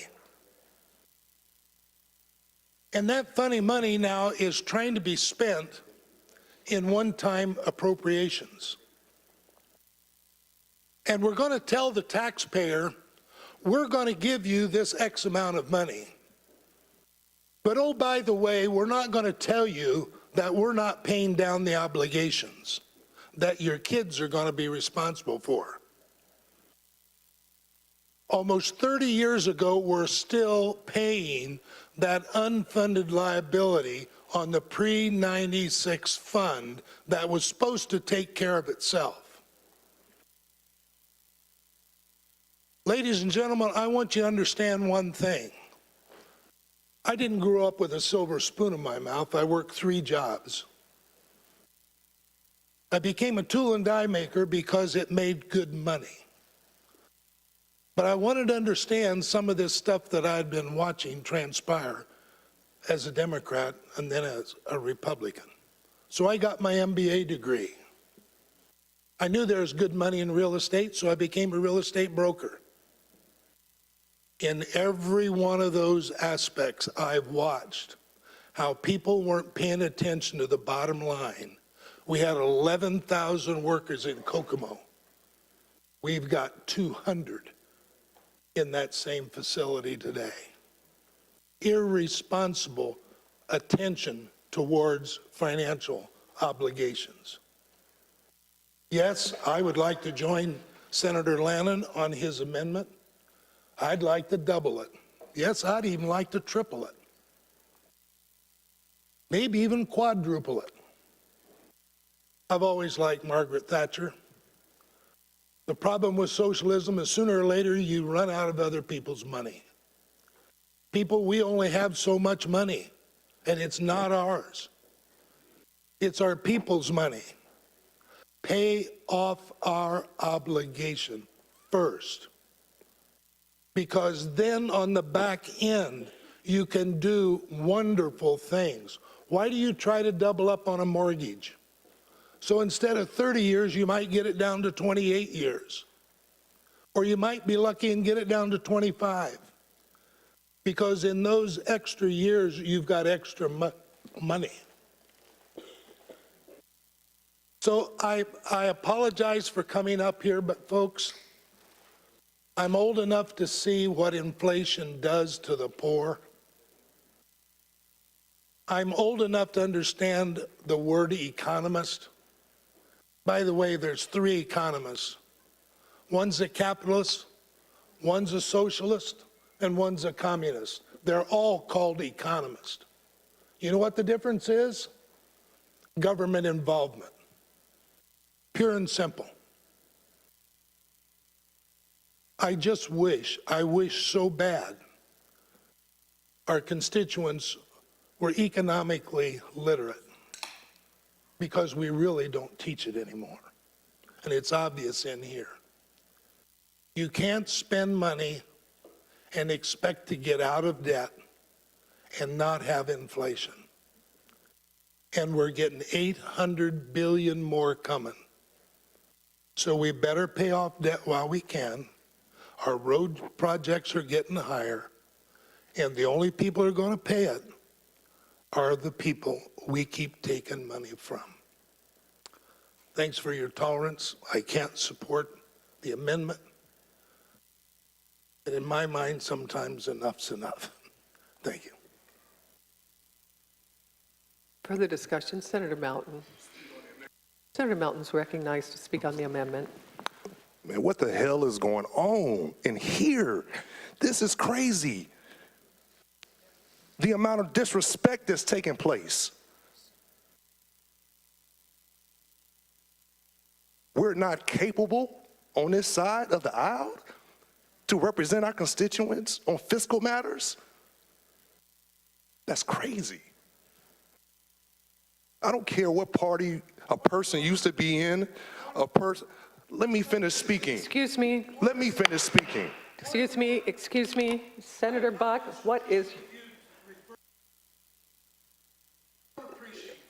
Let me finish speaking. I have the floor. The whole point and purpose of Senator Lannon's amendment was to address critical need. If you don't want us to get up here and offer amendments to represent our constituents, involve us in the conversations in the beginning, and don't bring it to the floor and get mad when we want to debate the issue. And that's to anybody in this chamber. We're going to be here for a long time today and tomorrow.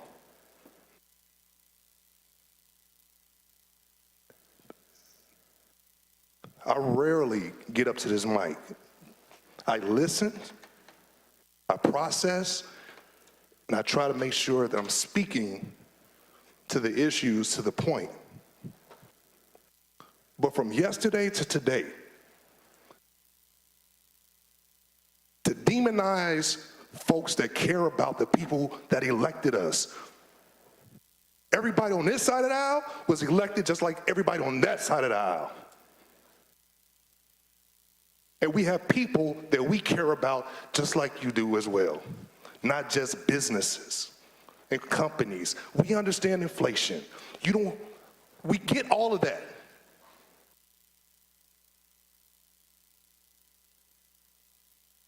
I'm going to remove my emotions from this point forward, at this point, but I hope that we have respect, not just for everybody in this chamber, but even for the folks that are, quote unquote, illiterate, financial illiterate. Do we just hear that? Think about that for a moment. There's very brilliant and smart people out there, but they're not smart enough to understand what we're talking about today.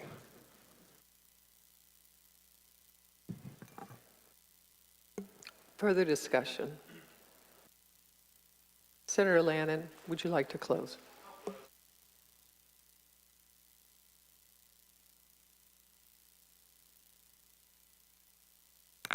Well, thank you, Madam President, members of the Senate. And I do thank all the senators who commented on this.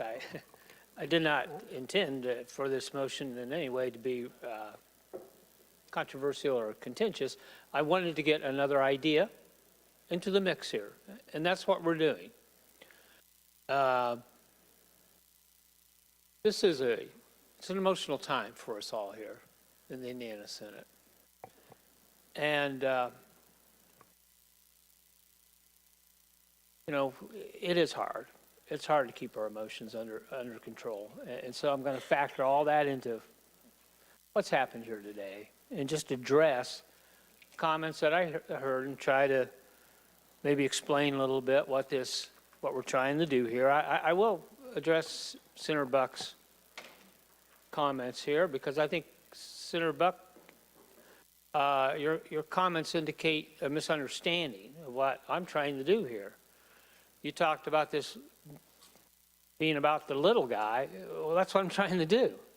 When you look at the structure of the tax refund that I propose, it targets more money back to the lower income and the middle income folks. The little guy, as you termed that. And I think that's fair. I think that's exactly what we ought to do here. And especially keep in mind, you call it funny money, it's the taxpayers' money. And as we've discussed before, there are ways to pay taxes other than just the income tax to the state of Indiana. There's a sales tax.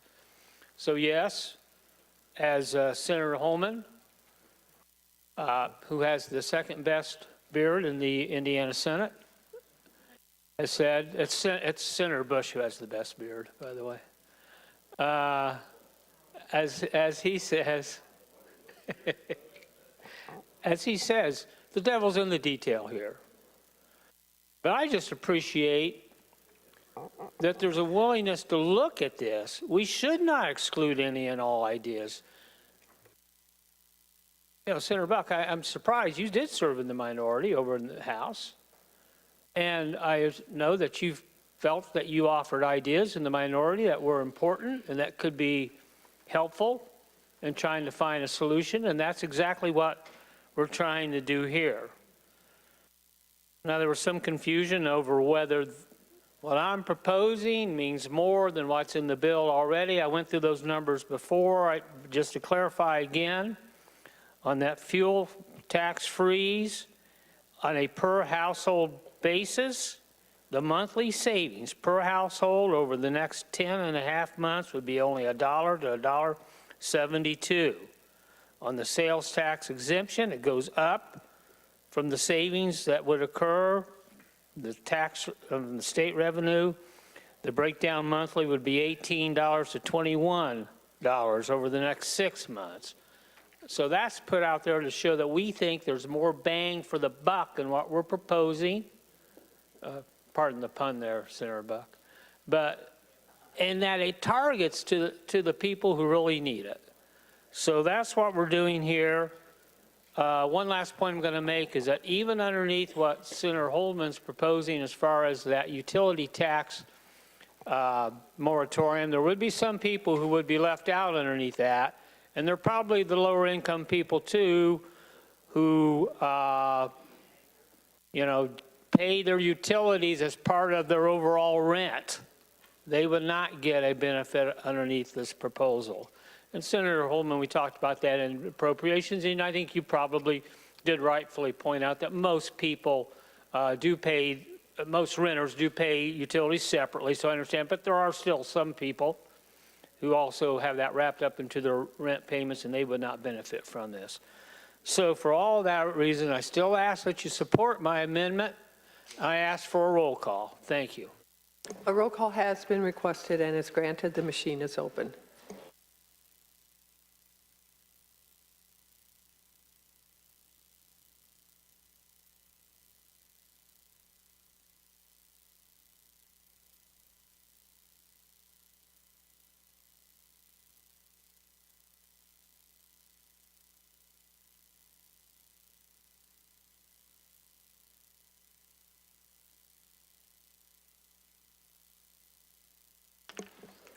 The machine is closed. Clerk will tally the roll. Roll call shows 10 ayes, 37 nays. The motion to amend has failed.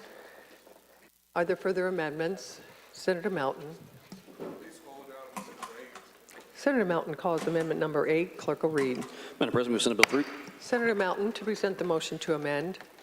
Thank you, Madam President, members of the Senate. Today I bring before amendment number 8. Many of you are aware of a situation that occurred regarding the dark box issue that's impacting the entire state. I received a call from one of my mayors in our district in the city of Hobart, and also the school corporation of Maryville. They will be significantly impacted. I want to give you a little bit of history of what's taking place here. The issue started with the decision of the Indiana Supreme Court between the South Lake Mall and the Lake County assessor.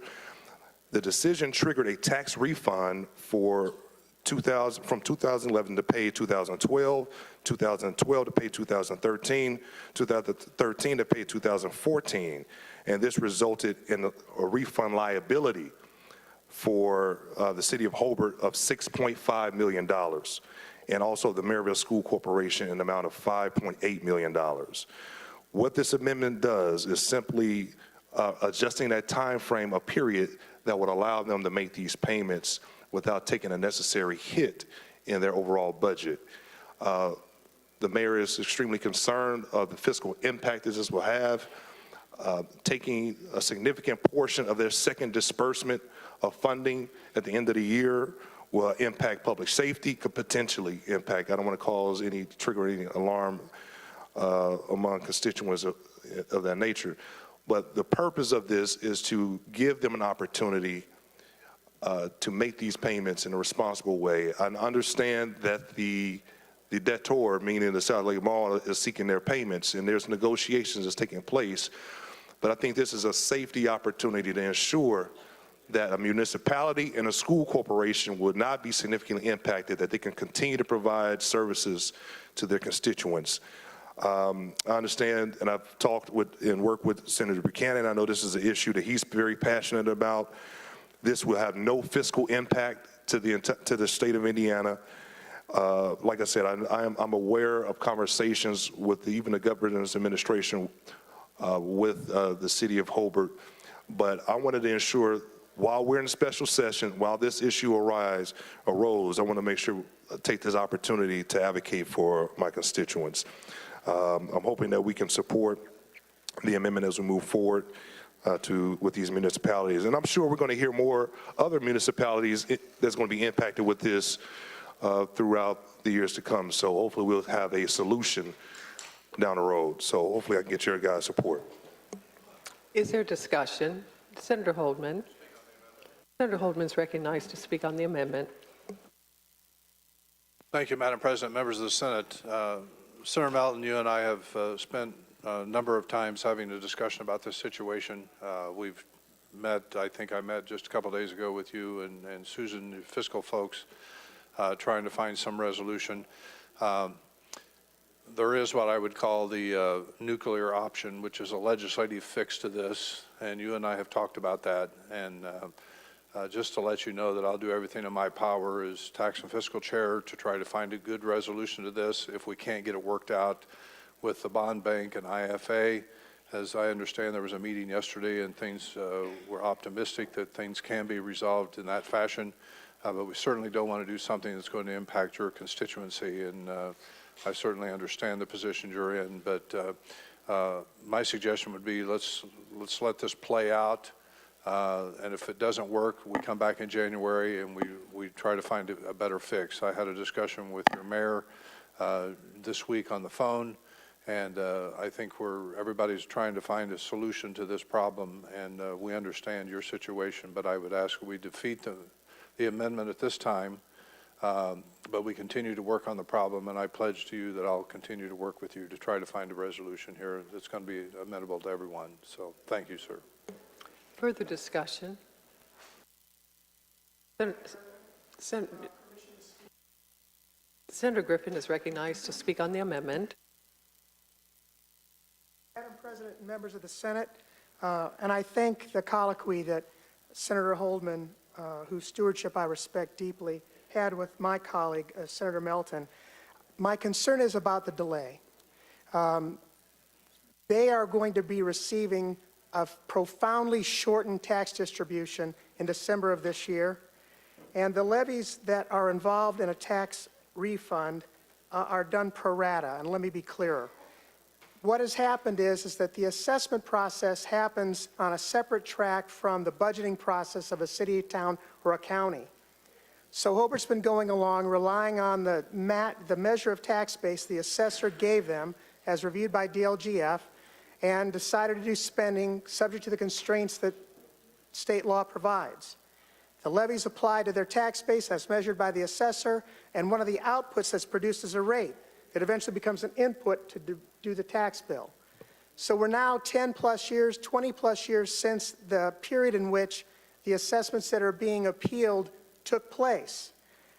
And they've well passed that budget period. We have no mechanism in current law to allow them to do a set-aside to anticipate future assessment variances.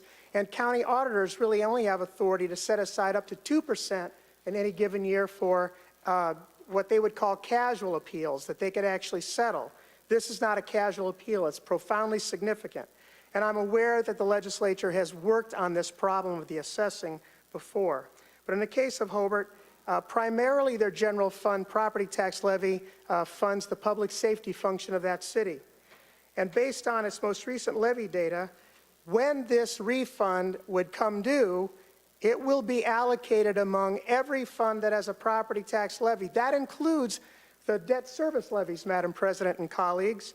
So that means that 80% of the revenue foregone to pay this will be applied to the general fund, which is where the expenditures for the public safety are borne, and 11% will be against debt service. Even with the amendment that was made to Article 10 of the Indiana Constitution that resulted in the circuit breaker, we protect debt service in that law. The legislature's acted to do that. In this case, the revenue has to come from every property tax-bearing source. So I believe in the good faith that's expressed here today about trying to find a remedy, and we know that the mayor of this city and the leadership of the Maryville School Corporation is taking steps it's trying to do as well. But current law that would deal with the 10 years allowance that we have made as a legislature before doesn't cover their particular segment of the assessment period.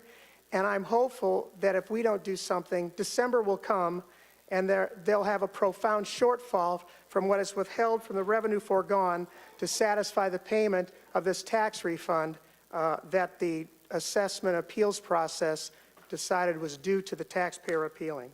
And I thank the Senate for its forbearance to hear my remarks. Thank you, Madam President. Further discussion? Senator Mountain, would you like to close? I want to thank Senator Griffin with his wealth of knowledge, especially with his professional background in this area. Was definitely needed as we kind of talk this through. I want to thank Senator Holman for talking and working with me, as well as talking with our local leaders as well. So here's the deal, folks. Here's what I suggest we do. Let's go ahead and adopt it now. We got a few days left while negotiations still taking place. At least we know that it's in the bill. We got a few days to work out some issues, and if they locally come up with a solution, great, we could take it out. If not, then let's leave it in. I think that's a very valid reason. So I think for right now, since this has no fiscal impact, and this really sets a tone for that could be detrimental, catastrophic for a community. Just imagine if one of your districts had to relinquish a significant portion of their disbursement and not knowing how they're going to pay for police, fire, and all those basic services. Not just a city, but also a school. So I ask for your support and ask for a roll call. Thank you. A roll call has been requested and is granted. The machine is open.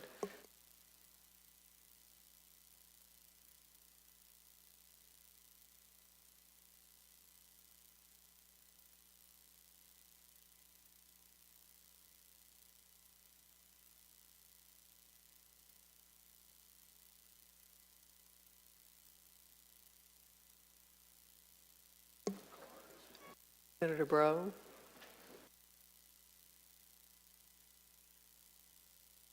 The machine is closed. Clerk will tally the roll. Roll call shows 9 ayes, 36 nays. The motion to amend has failed. Secretary, are there further amendments? The chair hears none. The bill is ordered to engrossment. Senator Bray.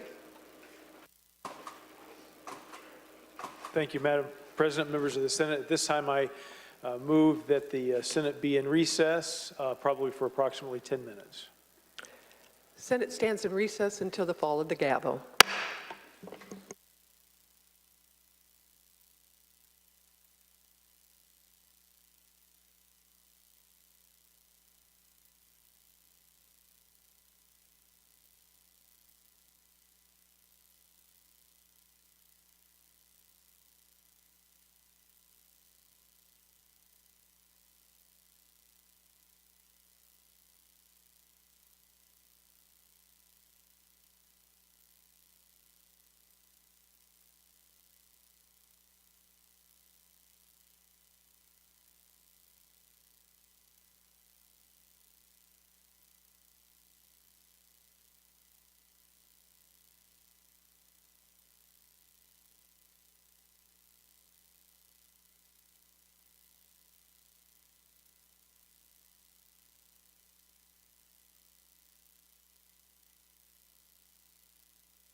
The Senate is reconvened.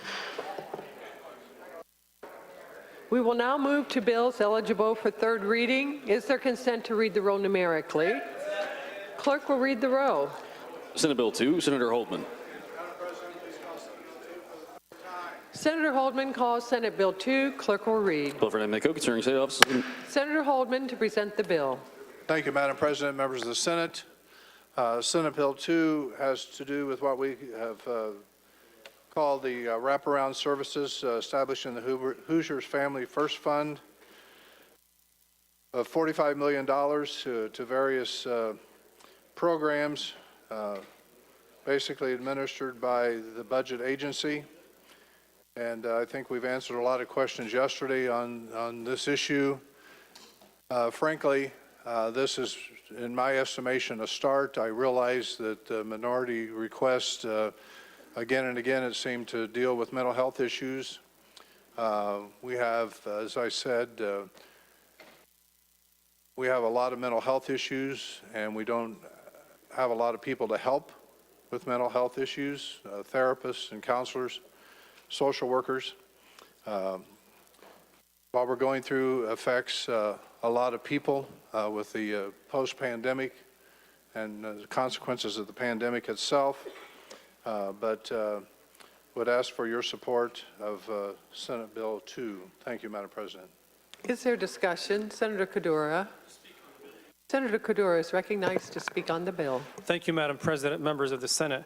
I intend to support this bill, and I appreciate Senator Holdman. But I want to explain, a couple of things we discussed yesterday.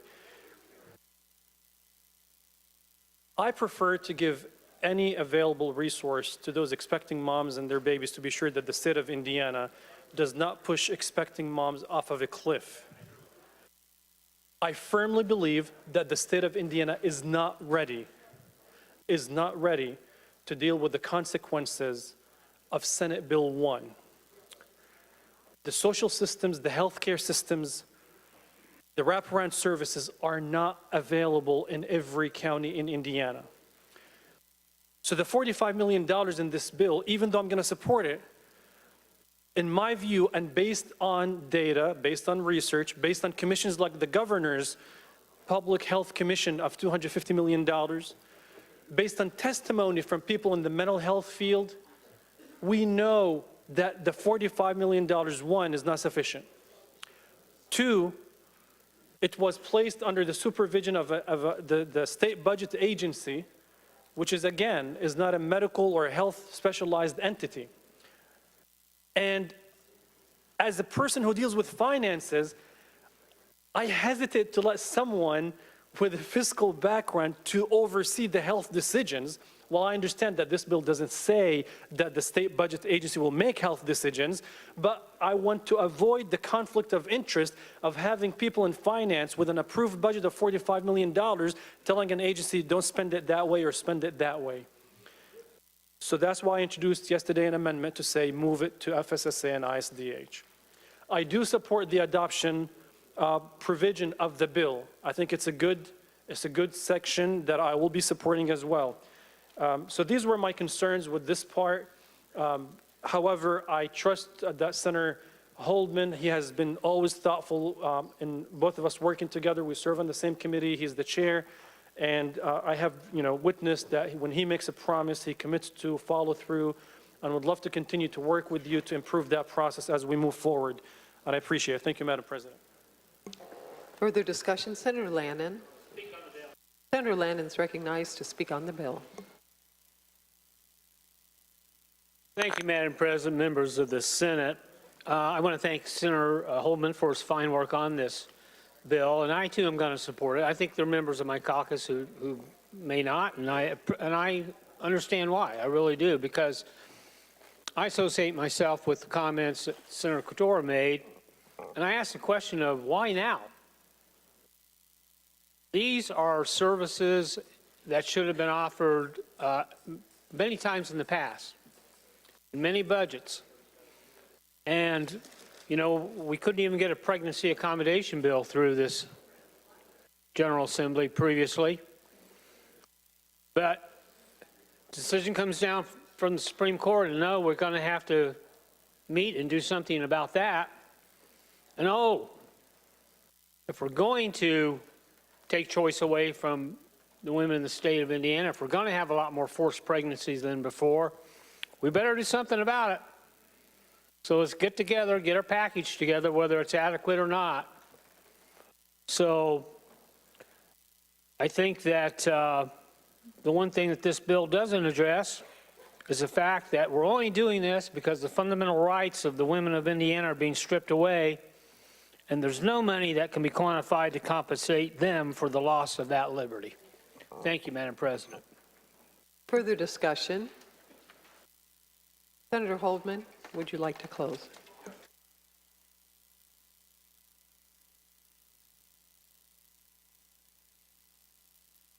Members of the Senate, first of all, I want to thank Senators Garton, Senator Melton, Senator Charbonneau, Senator Glick, and Senator Bainline for going on the bill with me.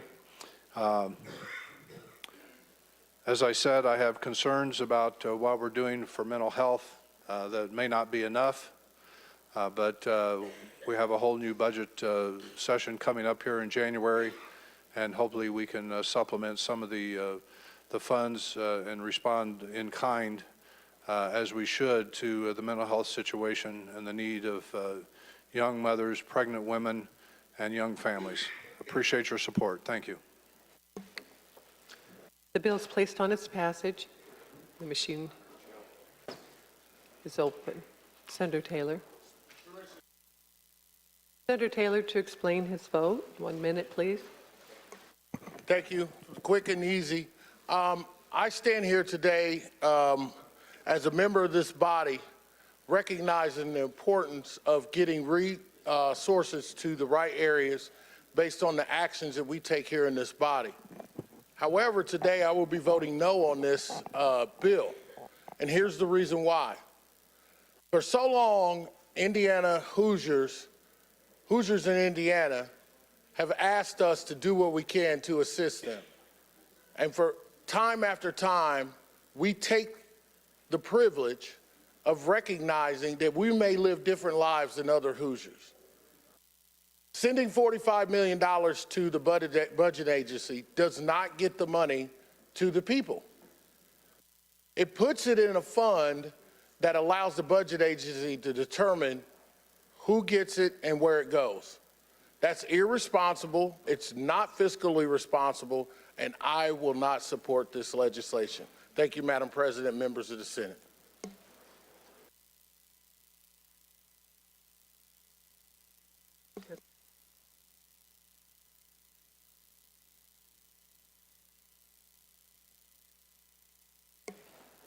Senator Young. Senator Yoder.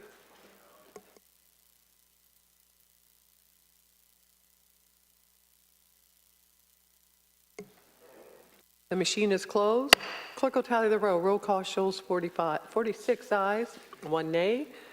The bill has passed. Secretary will inform the House of the passage. Will you name your House sponsor?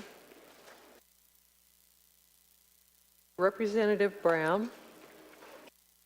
Secretary will inform the House of the passage of the bill. Senator Poe is recognized for a point of personal privilege.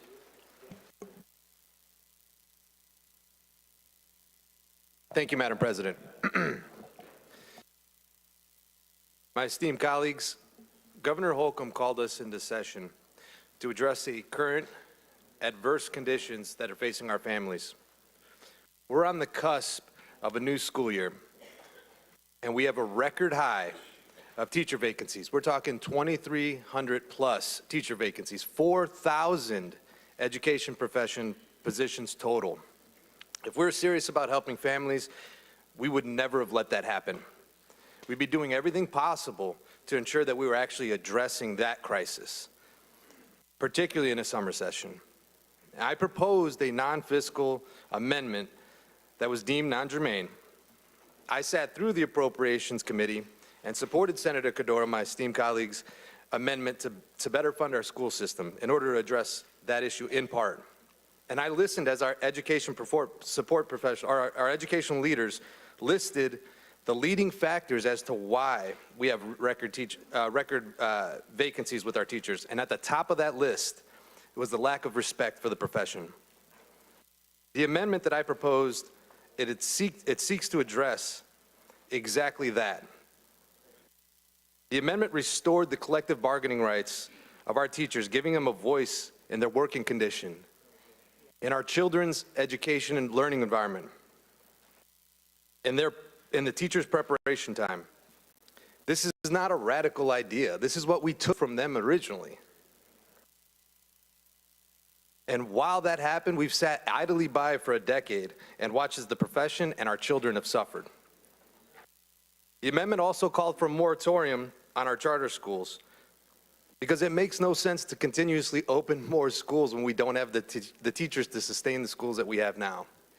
So what is the plan? What are we going to do about this? I mean, where is the path forward? I think it's incredibly irresponsible to assume that removing required credentials from the profession is somehow going to address this and provide a quality education to the children that we are bound to provide for. I think it's disrespectful to the teaching profession to do so as well. We absolutely need to stop the bleed. Giving them back the respect and dignity to have a say in their working conditions, like all other public service employees, is the right and necessary thing to do. And I ask for your help in solving this problem going forward as soon as possible. Thank you. Senator Sandlin's recognized for a point of personal privilege.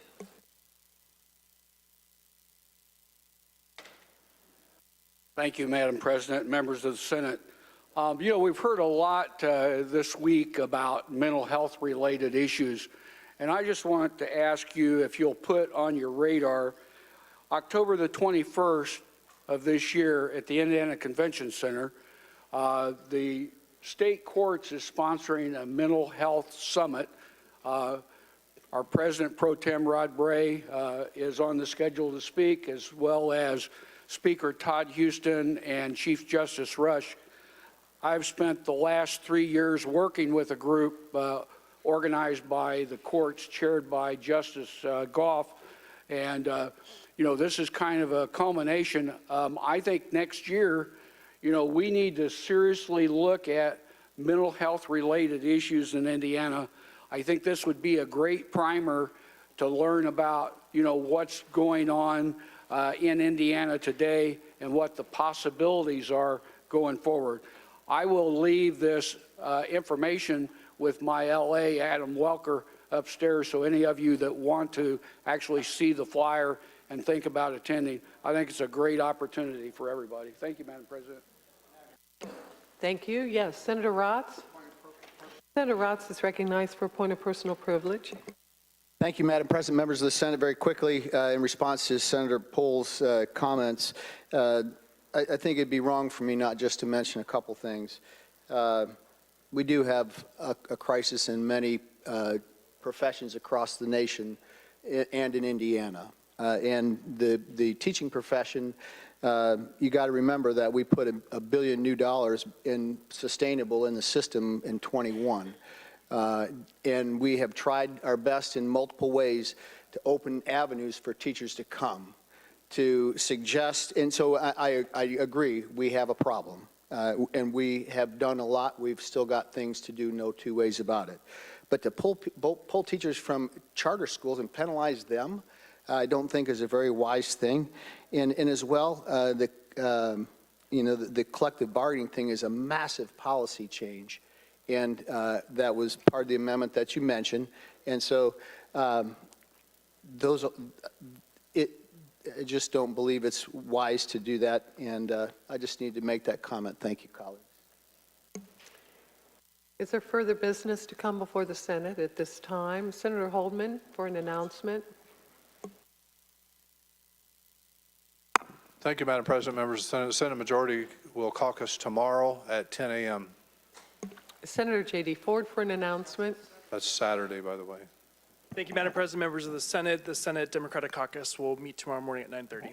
Thank you. We have author motions. Is there consent to take these in one motion? All in favor, say aye. Aye. Opposed, nay. Motion is adopted. Is there further business to come before the Senate? The chair recognizes President Pro Tem Bray for a motion. Thank you, Madam President, members of the Senate. At this time, I move the Senate do recess until the fall of the gavel, which I strongly anticipate will be Saturday, July 30th, 2022 at 11 o'clock a.m. Questions on the adoption of the motion? All in favor say aye. Opposed, nay. Motion passes. Senate stands in recess until the fall of the gavel.